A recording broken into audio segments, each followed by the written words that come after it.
Sussana Hall Bullock. I was born February 11th, 1805 in Taunton, nearby Taunton.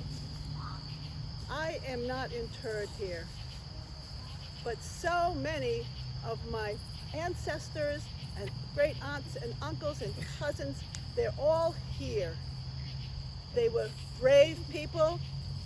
They were adventurous people. They had a deep faith in God. They came from Europe to Rehoboth and joined with the Newman Church. That was their calling. But then God gave them another calling, and he called them to the Baptist Church. He called them to leave the Newman Church and join with the Baptist Church in Swansea and then in Rehoboth. For this act, they endured terrible, terrible treatment. They were imprisoned. They were fined. Some were whipped. But they persisted anyway. I don't know if I could have done those things. Our farm was on what you know now as Reynolds Avenue. You know it as Reynolds Avenue. That's where our farm was. My father was Oliver Maxwell Bullock. He passed in 1832. My mother was Sussana Tisdale Bullock. I am named after her. She passed in 1847. There's nothing here to keep us in Rehoboth anymore. All of my brothers and sisters have gone on, except for my brother Max. All of them have gone on to LaSalle, Illinois. That's where I came from tonight. I want to tell you about my journey, if you would indulge me, from my diary. I am 46 years old. I have never married. Dare I say I'm a spinster. Some might say an old maid. Our journey commenced, my brother Max and I, commenced May 26, 1851. We started out for Illinois, rode to Taunton in a carriage, and at 9 in the morning, we took the train cars for Boston and arrived there at 9 o'clock in the morning. We took passage on the Western Railroad at 2:30 p.m.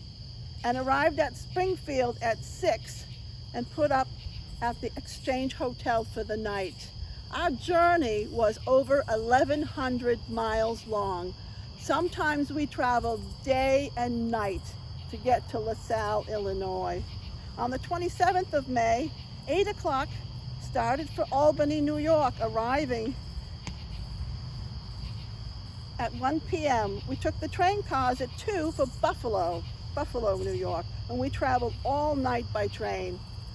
On the next day, the 28th, we arrived at Buffalo, 5 p.m., and took passage aboard a steamboat, the Steamboat Ocean, for Detroit, Michigan. Again, we traveled all night.